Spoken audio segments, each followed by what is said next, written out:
அதிரடி கேள்விகள், அனல் பறக்கும் பதில்கள். திராவிடர் விடுதலை கழகத்தின் கோவை மாவட்ட செயலாளரும் பெரியாரிய சிந்தனையாளருமான தோழர் யாழ் வெள்ளியங்கிரி அவர்களுடன் ஒரு சந்திப்பு. இது திராவிட முழக்கம்.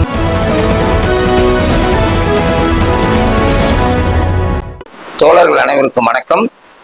டெக்கான் செய்தி ஊடகத்தின் மூலமாக பல்வேறு செய்திகளை, கருத்துக்களை உங்களோடு பகிர்ந்து கொள்வதில் மகிழ்கிறேன். திராவிடம் ஏன் என்கின்ற கேள்வி தொடர்ந்து எழுப்பப்படுகிறது. திராவிட மாடல் என்கின்ற கேள்வியும் எழுப்பப்படுகிறது. திராவிடம் என்றால் இந்த மண்ணை சார்ந்த பகுதியை குறிக்கின்ற பகுதியாக நாம் திராவிடம் என்கின்ற பகுதியை குறிவாக சொல்லிக் கொண்டு இருக்கின்றோம்.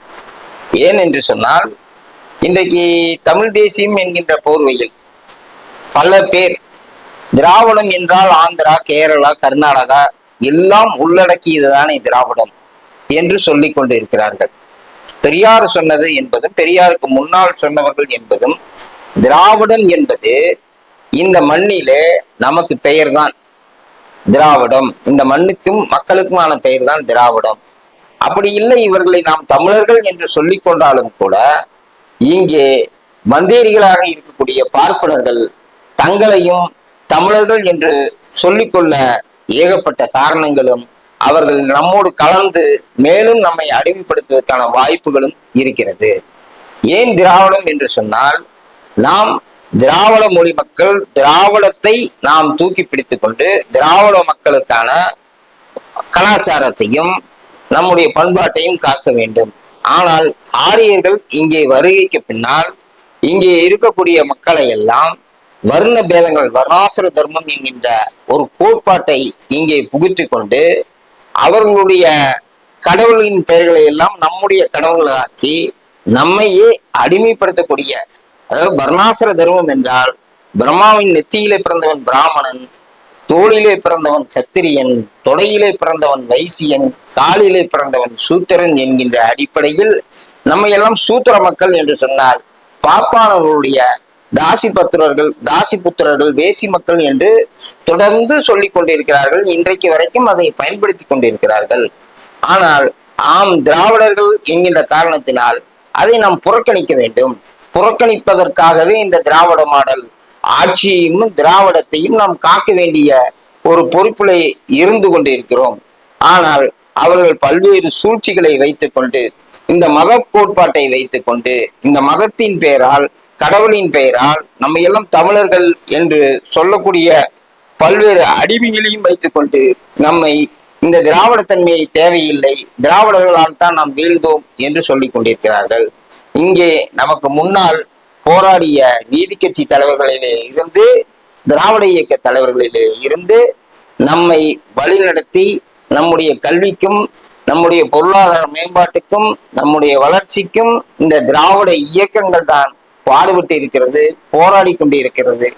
அந்த போராட்டங்களையும் அதனால் நாம் பெற்ற பயன்களையும் இன்னும் நாம் அனுபவித்துக் கொண்டு, யாரால் பெற்றோமோ அவர்களையே நாம் எதிர்க்கின்ற ஒரு சூழலை நாம் இன்றைக்கு நம்மை பயன்படுத்த அவர்கள் பார்க்கிறார்கள்.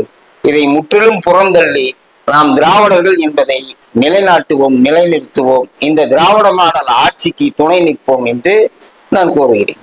சீமான் எங்கள் வீட்டு பிள்ளையா என்கின்ற கேள்வியை நீங்கள் கேட்கிறீர்கள். எங்கள் வீட்டு பிள்ளைதான் சீமான், நாங்கள் இல்லை என்று சொல்லவில்லை.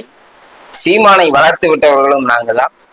சீமானை இந்த மண்ணுக்கு, இந்த மக்களுக்கு அறிமுகப்படுத்தியதும் நாங்கள் தான். சீமானுக்காக பல்வேறு பிரச்சனைகளை சந்தித்தவர்களும் நாங்கள் தான். அந்த சீமான் உண்மையாகவும் உறுதியாகவும் இல்லாமல் இன்றைக்கு ஈழ பிரச்சனையில, ஈழ போராட்டத்தில இங்கே எடுக்கப்பட்ட சில முடிவுகளை அவர் கூட நின்று போராட்டத்தில் கலந்து கொண்டது கூட உண்மையாகத்தான் இருந்தது. ஆனால் அதற்கு பின்னால் அவர் சிலர் சூழ்ச்சிகளாலும் சில பொய்யர்களாலும் அவர் ஆக்கப்பட்டு இன்றைக்கு அவர் ஒரு கைக்கூலியாக தான் மாறியிருக்கிறார். அப்போ நம்ம வீட்டு பிள்ளையா என்கின்ற சந்தேகம் நமக்கு ஏற்படும்.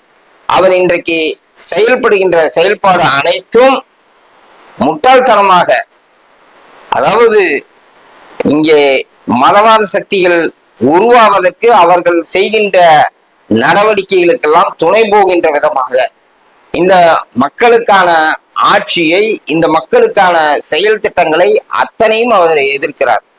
ஒன்றை நீங்கள் நினைத்து பார்ப்பீர்கள் என்று சொன்னால், பெண்களுக்கு இலவசமாக பேருந்துகளில் பயணம் செய்யக்கூடிய ஒரு வசதியை இந்த அரசு ஏற்படுத்தி கொடுத்த பொழுது உடனடியாக அவர் நான் பஸ்ல இலவசமா போறதுக்கு உங்களிடம் கேட்டனா என்று சொல்லுகிறார்.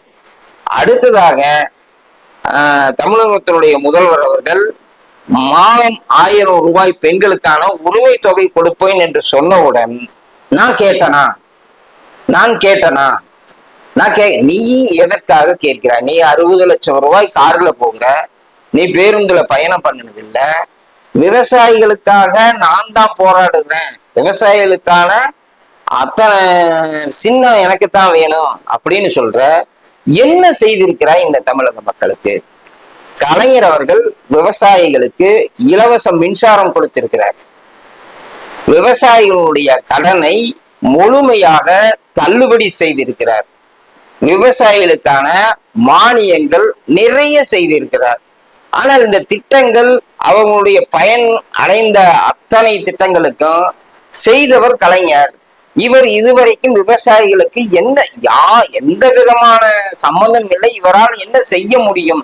ஒன்றுமே செய்யாமல் நான் கேட்டனா இலவச உணவு போட்டா அதை நான் கேட்டனா அப்படிங்கிற, 1 ரூபாய்க்கு அரிசி போட்டா பிச்சைக்காரர்களாக்கிட்டாங்கன்னு சொல்லிட்டு இருக்கிறார்.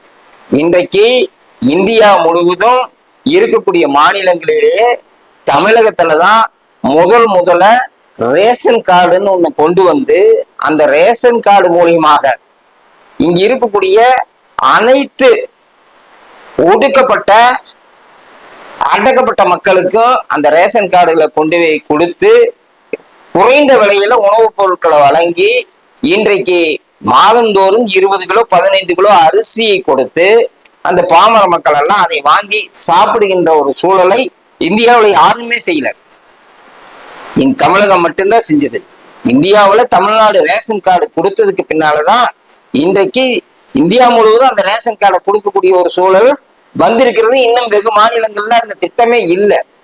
சமீபத்துல கொரோனா காலகட்டத்துல உச்ச நீதிமன்றம் சொல்லுது, தமிழ்நாட்டுல உணவு பஞ்சம் இல்லாம போறதுக்கு இலவச அரிசி கொடுத்து அவர்களை எல்லாம் காப்பாத்திட்டு இருக்கிறாங்களே, இங்க குடோன்ல கெட்டு போவதற்காக வைத்திருக்கக்கூடிய அரிசிகளை இந்தியா முழுவதும் இருக்கக்கூடிய அனைத்து மாநிலங்களுக்கும் கொடுத்து மக்களுக்கு கொடுத்தால் அவர்கள் பசி ஆறுவார்களே, ஏன் இதை செய்ய மறுக்கிறீங்கன்னு இன்னைக்கு தமிழ்நாட்டை முன்னுதாரணமா காட்டிதான் உச்ச நீதிமன்றமே சொல்லுது.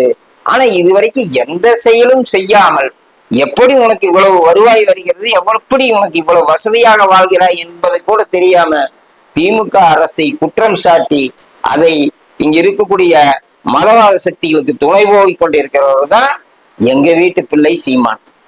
அவர் எங்க வீட்டு பிள்ளையா இருந்தாலும் குற்றம் செய்யும் பொழுதும் தவறு செய்யும் பொழுதும் அதை குற்றமாக சுட்டி காட்ட வேண்டியது எங்களுடைய கடமை. அதை நாங்கள் இப்பொழுது செய்து கொண்டிருக்கிறோம். அண்ணாமலையை பார்த்து பயமா? எங்களுக்கு சிரிப்பு தான் வருகிறது. அண்ணாமலையாக இருந்தாலும் சீமானாக இருந்தாலும் 2 பேரும் ஒரே வேலையைத்தான் செய்கிறார்கள். இன்றைக்கு என்னமோ தெரியவில்லை, 2 பேருமே தாடியை வைத்துக் கொண்டு பத்திரிகையாளர்களை சந்தித்து கோமாளி வேஷம் போட்டுக் கொண்டுதான் இருக்கிறார்கள். இந்த முறை அண்ணாமலை தான் ஆட்சி அமைக்க போகிறார் என்று அவரே கூறிக்கொண்டு அவரே சிரித்துக் கொண்டு சென்று கொண்டிருக்கிறார்கள். அப்படி அண்ணாமலையை பார்த்து பயப்பட வேண்டிய அவசியம் இங்க இருக்கக்கூடிய எந்த திராவிட இயக்கங்களுக்கும் கிடையாது. அதை நன்றாக புரிந்து கொள்ள வேண்டும். அவர் பேசிய பேச்சுக்கள் அனைத்துமே வாய்க்கு வந்ததை அப்படியே பேசி உளறிக்கொண்டு போய்கொண்டே இருக்கிறார். அவர் என்ன செய்து கொண்டே இருக்கிறார்? ஒரு நடைபயணம் வருகிறார். அந்த நடைபயணத்தை நாங்க எத்தனையோ நடைபயணத்தை பார்த்திருக்கிறோம். கன்னியாகுமரியிலிருந்து சென்னை வரைக்கும் வைகோ நடைபயணம் போயிருக்கிறாரு, அதையும் பார்த்திருக்கிறோம். அஞ்சானஞ்சன் அழகிரி மதுரையிலிருந்து திருச்செந்தூர்ல இருந்து சென்னை போனார், அதை எத்தனையோ நடைபயணங்களை பார்த்திருக்கிறோம். ஆனால் இவருடைய நடைபயணம் தான் மிக சிறந்த ஒரு நடைபயணம். 1 கிலோமீட்டர் நடந்து வருவார், அறை எடுத்து தங்கிக் கொள்வார், அடுத்த நாள் வேற ஊர்ல நிகழ்ச்சியில கலந்து கொண்டு இருப்பார். அதுக்கப்புறம் 1 வாரம் கழிச்சு அந்த இடத்துக்கு வருவார், மறுபடியும் எந்த ஊருக்கு போய் சேரணும்னா அந்த ஊர்ல இருந்து பிரச்சாரத்தை 1 கிலோமீட்டரை நடத்துவார், அந்த ஊருக்குள்ள ரவுண்டு. இதுதான் அவருடைய நடைபயணமானது. நடைபயணத்தின் மூலியமாக என்ன கருத்துக்களை சொல்லுகிறார், இந்த மக்களை எப்படி திரட்டுகிறார், கொள்கை என்ன சொல்லுகிறார் என்றால் ஒன்றும் இல்லை. என்ன சொல்ல, திமுக மீது முறையான குற்றச்சாட்டுகளை ஏதாவது சொல்லுவார் என்று பார்த்தாலும் கூட கிடையாது. அவருக்கு வாய்க்கு வந்தது ஏதாவது சொல்லுவதும், கோவில்களை பற்றி பேசுவதும், கடவுள்களை பற்றி பேசுவதும், இதுதான் அவருடைய வழக்கமா இருக்கு. மொத்தமா பிஜேபியினால அவங்க இந்த கடவுளை வைத்துக் கொண்டு அரசியல் செய்யக்கூடியவர்களாகத்தான் இருக்கிறாங்க. இன்னைக்கு இந்த மாநிலத்துல மட்டுமல்ல, வட மாநிலங்களில் கூட நாங்கள் வெற்றி பெற்று 400 இடங்களை கைப்பற்றுவோம் என்று சொல்கிறார்கள். முற்றிலுமாக இந்தியா முழுவதும் இருக்கக்கூடிய சூழலை வேறு. குறிப்பாக தமிழகத்தில், தென்னாட்டில், அது கர்நாடகா, ஆந்திரா, கேரளா, தமிழ்நாடு, குறிப்பா தமிழ்நாடு, கேரளாக்குள்ள காலை வைக்க முடியாது என்கின்ற ஒரு சூழல் தான் இன்னைக்கு இருக்கிறது. இன்றைக்கு நடந்திருக்கக்கூடிய ஒரு சம்பவம் கூட என்னென்ன என்று பார்த்தால், திராவிட இயக்கமாக தன்னை அடையாளப்படுத்தி கொண்டிருக்கக்கூடிய நடிகர் சத்யராஜ் அவர்களுடைய மகளை போய் சந்தித்து அவர்களிடம் உங்களுக்கு ஒரு கோவையில ஒரு தொகுதியை உங்களுக்கு தருகிறோம், நீங்கள் கட்சியில் சேர்ந்து எம்பி பதவிக்கு நீங்க போட்டியிட வேண்டும் என்று வேண்டுகோள் விடுத்திருக்கிறார்கள். இதிலிருந்து தெரிந்து கொள்ள வேண்டும் பிஜேபியினுடைய வளர்ச்சி தமிழகத்தில் எப்படி இருக்கிறது என்று. கட்சியிலே இல்லாத ஒரு நபரை, திராவிட இயக்க சிந்தனையோடு இருக்கக்கூடிய ஒரு குடும்பத்தில் போய் தனக்கு சீட்டு தருகிறேன், நீங்கள் கட்சியில் இணையுங்கள் என்று சொன்னால், அவர்கள் கூடுகின்ற கூட்டத்திலும் சரி, வருகின்ற மக்களும் சரி, அவர்கள் மீது இவர்கள் எவ்வளவு நம்பிக்கை வைத்திருக்கிறார்கள், எவ்வளவு பேர் இருக்கிறார்கள் என்பதை நாம் புரிந்து கொள்ள வேண்டும். 1550 இறந்து போனவர்களை எல்லாம் 1948 இங்க காளியம்மன் கோயிலோ கும்பகாளியம்மன் கோயிலோ சாமி கும்பிட்டு போனார்னு சொல்ற அளவுக்கு அவர்களுடைய அறிவு வளர்ச்சி இருக்கிறது. அதை பற்றி நாம் கவலைப்பட தேவையில்லை. அவர் ஒரு கோமாளி பப்புவாக இந்த மண்ணில வலம் வந்து கொண்டிருக்கிறார் என்பதுதான் மக்களுடைய கருத்தாக இருக்கிறது. அண்ணாமலை ஆட்சிக்கு வந்தால் அறநிலைத்துறையே இருக்காது என்று இப்பொழுது அண்ணாமலை அவர்கள் பேசிக் கொண்டிருக்கிறார். ஆனால் அவர்கள் ஆட்சி செய்யக்கூடிய மாநிலமான குஜராத்திலும் அருகாமையிலே இருக்கக்கூடிய பாண்டிச்சேரியிலும் அறநிலைத்துறை கட்டுப்பாட்டில் தான் அங்கே எல்லாம் இருக்கிறது. அப்படி நீங்கள் செய்ய வேண்டும் என்று சொன்னால் உங்களுடைய ஆட்சி இப்பொழுது இருக்கக்கூடிய மாநிலங்களே அந்த அறநிலைத்துறையை எடுத்திருக்கலாம். இதே போலதான் மது விலக்கையும் சொல்வார்கள். ஆனால் குஜராத்திலையும் இருக்கிறது, பாண்டிச்சேரியிலும் இருக்கிறது மது விலக்கு. அதை அவர்கள் ஆட்சி செய்யக்கூடிய பகுதியில் அவர்கள் அப்புறப்படுத்த மாட்டார்கள். இது நடக்காத ஒன்றுதான். போகாத ஊருக்கு வழி சொல்லுவார்கள் என்று சொல்வதை போல இவர்கள் ஆட்சிக்கு வந்தால் அறநிலைத்துறையை எடுத்து விடுவோம் என்கிறார்கள். முதலில் ஆட்சிக்கு வரட்டும், அப்புறம் பார்க்கலாம். ஆனால் அறநிலைத்துறை ஏன் தேவை என்று சொல்கிறோம் என்று சொன்னால், கலைஞர் அவர்கள் பராசக்தியிலே வசனம் எழுதியதை போலதான் கோயில் கொடியவர்களின் கூடாரமாக கூடாது, அது அனைத்து மக்களுக்குமான கோயில்களாக இருக்க வேண்டும் தான். எனக்கு கடவுள் நம்பிக்கை இல்லை என்பது என்னுடைய கொள்கை. ஆனால் கடவுள் நம்பிக்கை இருக்கக்கூடியவர்கள் அனைவரும் கோவிலுக்குள் சென்று அவர்கள் நம்புகின்ற அந்த கடவுளை வணங்க வேண்டும் என்பதும் எங்களுடைய கோரிக்கை. இந்த நாட்டில் இருக்கக்கூடிய கோயில்களில் எல்லாம் இந்த மக்களை கொண்டு போய் நிறுத்தி கடவுளை வணங்குவதற்கான உரிமையை பெற்று கொடுத்த இயக்கம் தான் இந்த திராவிட இயக்கம். இது நீதி கட்சி ஆட்சி காலத்திலே இதை கண்டறிந்து அந்த நீதி கட்சியினுடைய தலைவர்கள் இந்த அறநிலையத்துறையை கொண்டு வந்து இந்த மக்களுக்கு, அந்த கடவுள் நம்பிக்கையுள்ள மக்களுக்கு வழிபடுவதற்கான உரிமையை பெற்று தந்தார்கள். கோபுரங்கள் கட்டி வைத்ததற்கு காரணமே இங்கு இருக்கக்கூடிய சூத்திரர்கள் கோவிலுக்குள் போகக்கூடாது, போனால் தீட்டாகிவிடும் என்று சொல்லிதான் கோபுரங்களையே கட்டி வைத்தார்கள். அந்த கோபுரத்தை மட்டும் நீங்கள் பார்த்து தரிசித்தால் போதும், மேலே இருக்கக்கூடிய கலசத்தையும் கோவிலுக்குள்ளும் நீங்கள் வரக்கூடாது என்று பார்ப்பனர்கள் செய்த அந்த சூழ்ச்சியான தந்திரங்களை எல்லாம் முறியடித்தவர் தந்தை பெரியாரும் பேரறிஞர் அண்ணாவும் கலைஞராகவும் தான் இந்த நாட்டிலே இருப்பார்கள். அப்படி அவர்கள் உள்ளே செல்வதற்கான உரிமைகளை பெற்றுத்தந்ததில் மிகப்பெரிய பங்கு புத்தூசு குருசாமி என்கின்ற பெரியாருக்கு அடுத்த கட்ட தலைவராக இருந்தவராலேயே நிறைவேற்றப்பட்டிருக்கும். ஏனால் ஒவ்வொரு கோவிலும் தினந்தோறும் உள்நுழைவு போராட்டம் நடத்துவார். அப்படி நடத்துவதனால் அவர்கள் தினமும் ஒரு கோயிலுக்கு கும்பாபிஷேகம் செய்ய வேண்டிய ஒரு சூழல் தீட்டாகிவிட்டது என்கின்ற ஒரு சூழலை ஏற்படுத்துவார்.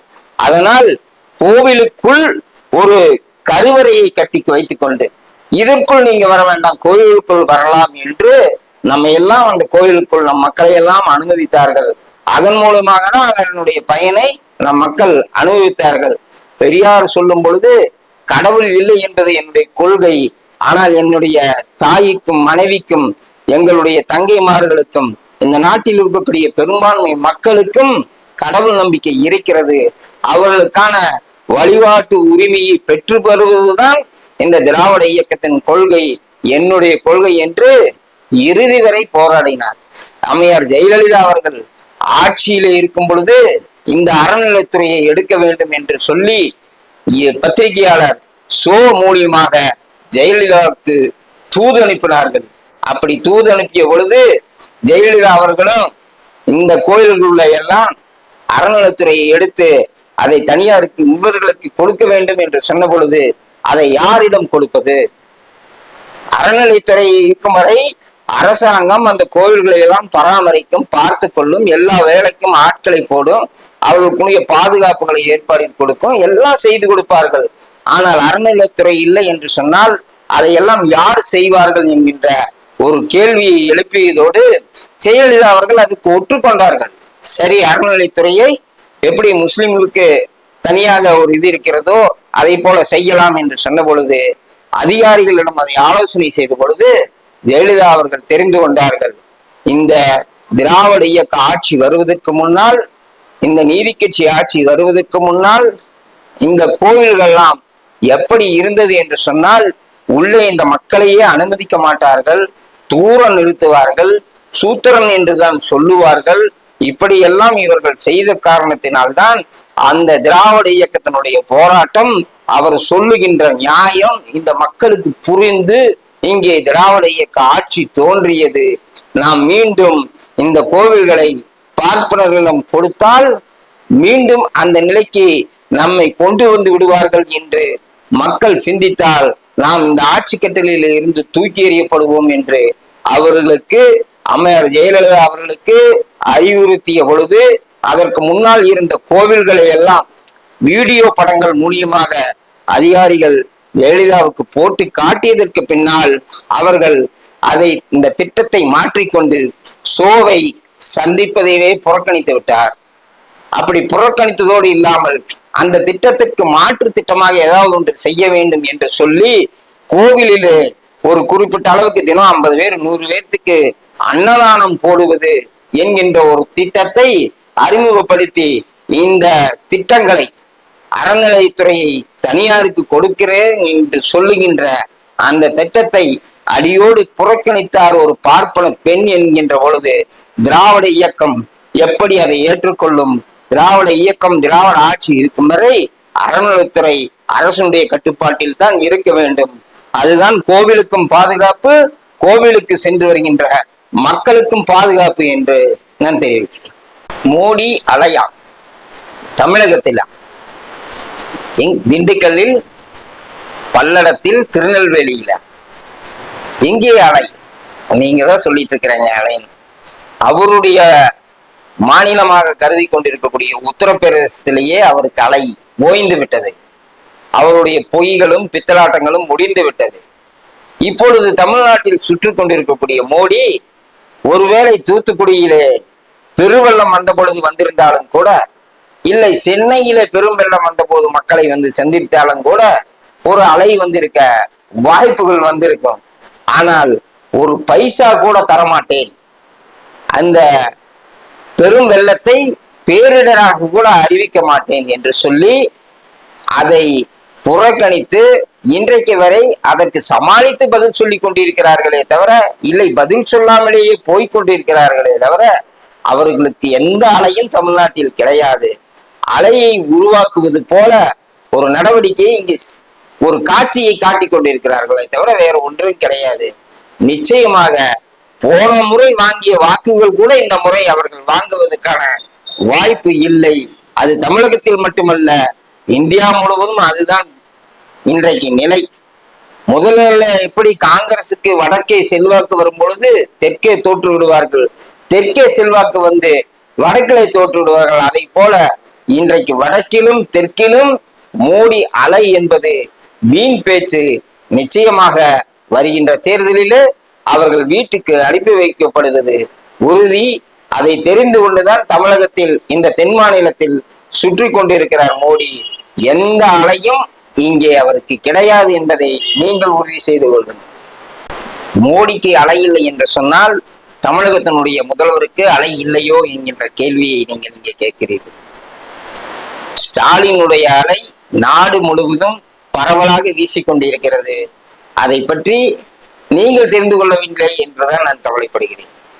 ஏன் என்று சொன்னால், பேருந்திலே பெண்களுக்கு இலவச பேருந்து பயணம், மாதந்தோறும் உரிமை தொகை 1000, பெண்கள் பட்டதாரிகளாக அரசு பள்ளியிலே படிக்கின்ற பெண்கள் பட்டதாரியாகி அவர்கள் கல்லூரிக்கு செல்வார்கள் என்று சொன்னால் மாதந்தோறும் 1000 என்ற அறிவித்ததோடு இன்றைக்கு மாணவர்களுக்கும் 6வதில் இருந்து 12வது முடித்து அவர்கள் உயர்கல்வியில் சேர்வார்கள் என்று சொன்னால் 1000 ரூபாய் மாதம் தருவோம் என்று மாணவிகளுக்கு மட்டுமல்ல மாணவர்களுக்கும் அறிவித்திருக்கிறார் இன்றைக்கு முதல்வர் ஸ்டாலின். இன்றைக்கு காலை உணவு திட்டத்தை அறிவித்ததின் பேரில் இங்க இருக்கக்கூடிய ஒதுக்கப்பட்ட சமூகமாக இருக்கக்கூடிய தாழ்த்தப்பட்ட மக்கள் அனைவருக்கும் மிகப்பெரிய ஒரு மகிழ்ச்சியை கொடுத்திருக்கிறார். காலை எழுந்தவுடன் அவர்கள் குளித்துவிட்டு பள்ளிக்கு போய் அவர்கள் உணவை அங்கேயே உண்டு கொள்ளலாம் என்கின்ற ஒரு அருமையான திட்டத்தை கொண்டு வந்திருக்கிறார் என்று பெண்கள் மத்தியிலே, என்றைக்கும் ஆண்கள் பேசிக்கொள்வார்கள், இன்றைக்கு பெண்கள் மத்தியிலே இதை மிகவும் பிரமாதமாக பேசிக்கொண்டு முதலமைச்சர் ஸ்டாலின் அவர்களுக்கு வாழ்த்துக்களையும் பாராட்டுக்களையும் அவர்களுக்குள் பேசிக்கொண்டிருக்கிறார்கள். அப்படி ஸ்டாலினுடைய அலை என்பது மிகப்பெரிய ஒரு அலையாக இருக்கிறது. அது வெளியே உங்களுக்கு தெரியவில்லையே போன்ற தோணும். தேர்தல் நெருங்க நெருங்க அந்த அலை எப்படி புயலாக மாறி வருகிறது என்பதை நீங்கள் போக போக தெரிந்து கொள்வீர்கள். திமுகவை மோடி அழித்து விடுவார் என்று இன்னைக்கு ஒரு அரசு விழாவாக தூத்துக்குடியில் நடந்த ஒரு கூட்டத்தில் பேசியிருக்கிறார். பொறுப்பற்ற பேச்சு. ஒரு நாகரிகம் தெரியாதவர், ஒரு சிறுவில்லைத்தனமான செயல் என்றே கருதுகிறேன். அங்கே தமிழ்நாட்டினுடைய அமைச்சர் ஒருவர், திராவிட முன்னேற்ற கழகத்தினுடைய அமைப்பை சேர்ந்த தமிழகத்திலே அமைச்சராக பணியாற்றி கொண்டிருக்கக்கூடியவர் மேடையிலே இருக்கிறார். நாடாளுமன்ற குழு தலைவர்களில் ஒருவரான கனிமொழி அவர்கள் திமுகவை சேர்ந்தவர் மேடையிலே இருக்கிறார். இவர்களை எல்லாம் மேடையிலே அமர்த்தி கொண்டு, நல்ல வேளை தமிழகத்தினுடைய முதல்வர் ஸ்டாலின் அவர்கள் மேடையில இருந்திருந்தாலும் கூட இந்த மாதிரி அவர் பேசி இருந்தாலும் நம்ம ஆச்சரியப்படுவதற்கு இல்லை. யார் மேலே இருக்கிறார்கள் என்று, என்ன நிகழ்ச்சி என்று கூட தெரியாமல் அவர் எழுதி கொடுப்பதை பேசுகிறார். அதான் முன்னால ஒண்ணு வச்சிருக்காங்க, அதுல ஓடிட்டு இருக்கோம். அதை பார்த்தேன். ஒருவேளை அண்ணாமலை எழுதி கொடுத்திருப்பாரோ என்னமோ தெரியல, அது பார்த்து பேசினாரா என்னன்னு தெரியல. அவர் பாட்டுல இது ஏதோ அரசியல் மேடை என்று கருதி திமுகவை அழித்து விடுவேன் என்று சொல்லி இருக்கிறார். திமுகவை அந்த விழாவில் சொல்லி இருக்கிறார் என்பது மிகப்பெரிய ஒரு குற்றச்சாட்டாகத்தான் நம்ம அதை பார்க்கிறோம். ஆனால் திமுகவை அழித்து விடுவதற்கு மோடி அல்ல, இன்னும் பல மோடிகள் வந்தாலும் நடக்காது. ஆனால் திமுகவை அழித்து விடுவேன் என்று சொன்னவர்களுக்கெல்லாம் திமுகவினுடைய தலைவர் கலைஞர் அவர்கள் மலர் வளையம் வைத்து விட்டுத்தான் அவர் மறைந்திருக்கிறார். அவருடைய வயது மூப்பின் காரணமாக அவர் மறைந்திருக்கிறார்.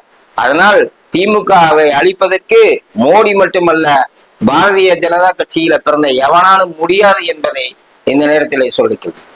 பெரியாரின் மீது பெண்களுக்கு வெறுப்பா? எந்த பெண்கள் எங்களுக்கு பெரியார் மீது வெறுப்பு, பெரியார் இந்த மண்ணுக்கு ஆகாது, எங்களுக்கு எதிரி என்று எந்த பெண்கள் சொல்லி இருக்கிறார்கள்? இதுவரைக்கும் அப்படி சொன்ன பெண்களை நான் காணவே இல்லை. பக்தி என்பது தனி சொத்து, ஒழுக்கம் என்பது பொது சொத்து. நீ பக்தியை உன் கோவிலிலும் உன் வீட்டிலேயும் வைத்துக் கொள்ள வேண்டும். ஒழுக்கம் என்பதை தெருவிலை வைத்துக் கொள்ள வேண்டும். பக்தி இருந்தாலும் இல்லாவிட்டாலும் ஒழுக்கம் இல்லை என்று சொன்னால் இந்த மக்களுக்கு அது கேடாக போய் முடியும் என்பதுதான் என்னுடைய கருத்து. ஆனால் பெண்கள் எங்கேயும் பெரியாரை எதிர்த்ததாக இதுவரை கிடையாது. அவர்கள் கோவிலுக்கு போவார்கள், வணங்குவார்கள், வருவார்கள். பெண்கள் மட்டுமல்ல, ஆண்களும் அப்படித்தான். அப்படியானால் இந்துக்கள், பெண் கடவுளை நம்புகின்றவர்கள் யாருமே பெரிய திராவிட முன்னேற்ற கழகத்துக்கு வாக்களித்தது இல்லையா? தந்தை பெரியாருடைய வழியிலே நான் கடவுள் மறுப்பாளன் என்று சொல்லிதான் கலைஞர் இறுதி வரை பயணித்திருக்கிறார். அப்ப திமுகவுக்கு யாருமே வாக்களித்தது இல்லையா? வாக்களித்தவர்கள் பூரா பெண்களும் நாத்திகர்களா? இல்லையே, அவர்கள் பக்தர்கள் தான். பக்தி என்பது தனி. அதை அவர்களுடைய நம்பிக்கை, அவர்களுடைய இஷ்டம், அவர்கள் செயல்படுத்திக் கொள்ளட்டும் என்றுதான் இருக்கிறார்கள். இருந்தாலும் எங்களை போன்றவர்களுக்கு ஒரு வருத்தம் இருக்கிறது. இன்றைக்கு உலகம் முழுவதும் இருக்கக்கூடிய பெண்ணிய போராளிகள், பெண்களுக்கான உரிமை, பெண்களினுடைய உரிமைக்கான ஒரு இயக்கம் இருக்கிறது. அந்த பெண்கள் உலகம் முழுவதும் இருக்கக்கூடிய பெண்களை எல்லாம் ஒருங்கிணைத்து உலகத்தில் எங்கே எந்த பெண்களுக்கு பாதிப்பு ஏற்பட்டாலும் கூட அந்த பெண்களுடைய பாதிப்பு அந்த நாட்டின் நீதிமன்றத்தின் மூலியமாக இல்லாட்டி சர்வதேச நீதிமன்றத்தின் மூலியமாக அவர்களுக்கு உரிமையை பெற்று தருவார்கள். அந்த சர்வதேச பெண்கள் அமைப்பு எந்த நாட்டில் வருடந்தோறும் ஒரு மாநாடு கூட்டுவார்கள். அது எந்த நாட்டில் கூட்டினாலும் முதல் தீர்மானமாக உலகத்திலே பெண்களுக்காக யோசித்தவர், பெண்களுக்காக சிந்தித்தவர், பெண் விடுதலையை பேணியவர், ஒரு ஆணாக பிறந்து பெண்களுக்காக உழைத்தவர் தந்தை பெரியாருக்கு நன்றி என்கின்ற தீர்மானத்தை அவர்கள் முன்மொழித்து விட்டுதான் அடுத்த கட்ட பெண்ணுரிமைகளை பற்றியே பேசுகிறார்கள் என்று சொன்னால், அந்த அளவுக்கு இங்கு இருக்கக்கூடிய பெண்கள் இல்லை என்கின்ற வருத்தம் இருந்தாலும் கூட பெண்களுக்காக போராடியவரும் பேசியவரும் பெரியார் என்பது பக்தியுள்ள பெண்கள் இங்கே கூறுவார்களே தவிர பெரியாரின் மீது எந்த பெண்களும் வெறுப்பை காட்ட மாட்டார். இந்த கொங்கு பகுதியில், இந்த கோவை மண்டல பகுதியிலே பிஜேபிக்கு நிறைய ஆதரவு இருப்பதை போலவும் இங்கே திமுகவுக்கு ஒரு இழப்பு, பாதிப்பு ஏற்படுவது போலவும் இங்கே நீங்கள் கேள்விகளை கேட்கிறீர்கள். அப்படி ஒரு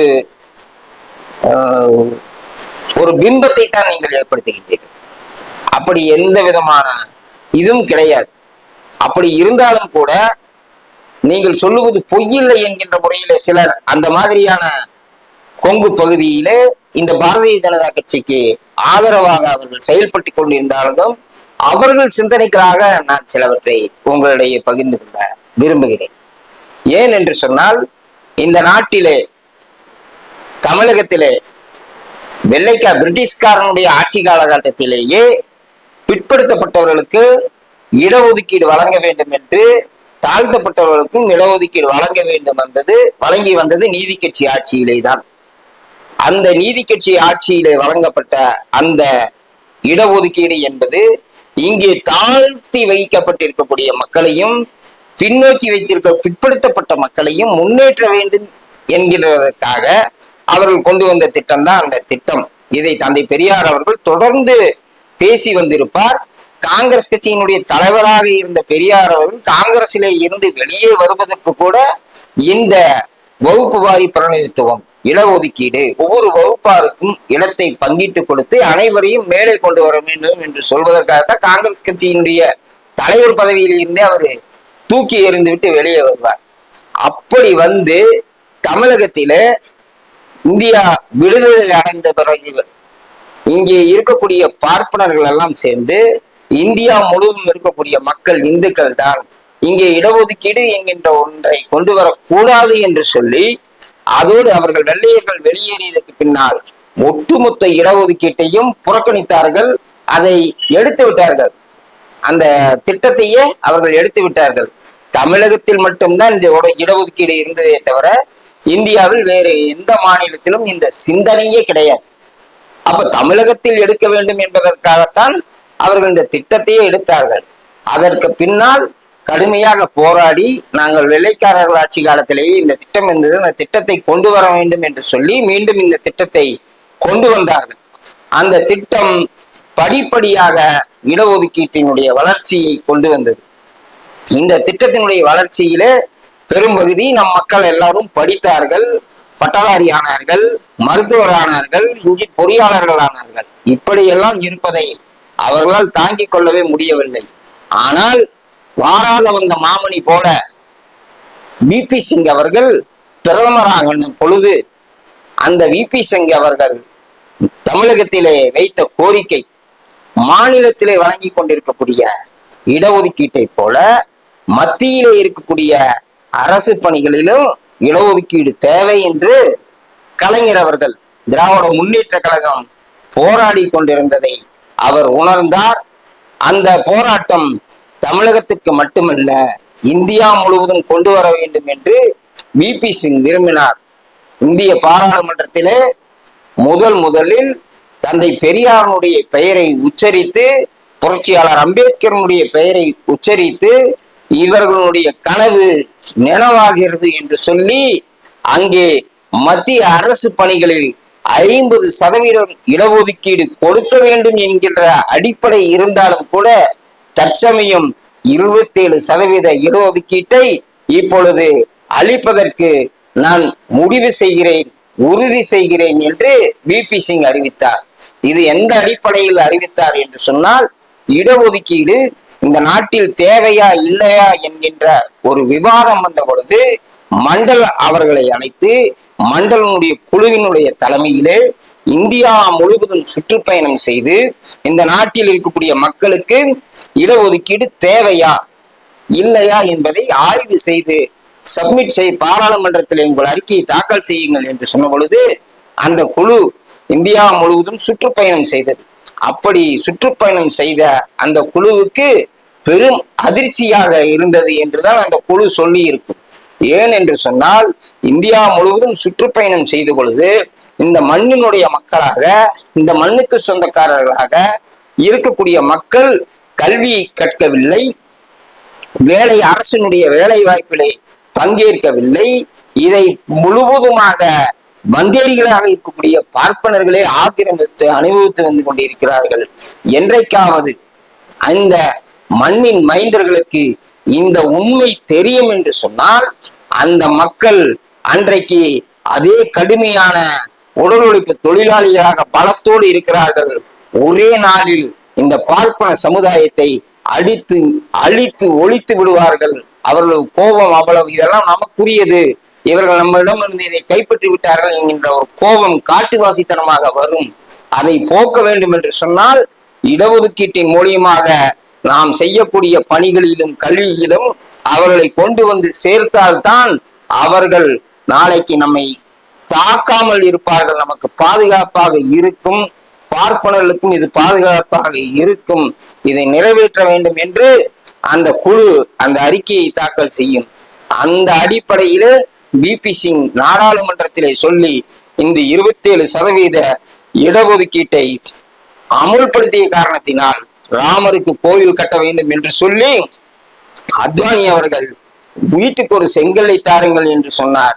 அதிலே இந்த கொங்கு மண்டலத்தில் இருக்கக்கூடிய பகுதிகள் தங்களை பிற்படுத்தப்பட்டவர்கள் கூட என்பதை கூட தெரியாமல், இடஒதுக்கீடு நமக்காக போராடுகிறார்கள் என்று கூட தெரியாமல், இது நமக்கான திட்டம் என்று கூட தெரியாமல் அங்கே ராமருக்கு கோயில் கட்டுவதற்கு செங்கல் தருவதற்கு தயாரானவர்களே தவிர, இவர்களுடைய உரிமைக்காக போராடிய விபி சிங்கினுடைய ஆட்சி போகிறது, இவர் நமக்கானவர் என்று புரிந்து கொள்ளவில்லை என்பதைத்தான் இந்த கொங்கு பகுதியிலே இருக்கக்கூடிய தங்களை பெரிய சாதி என்று நினைத்துக் கொண்டிருக்கக்கூடியவர்களுக்கு நான் சொல்லிக்கொள்ள கடமைப்பட்டுள்ளேன்.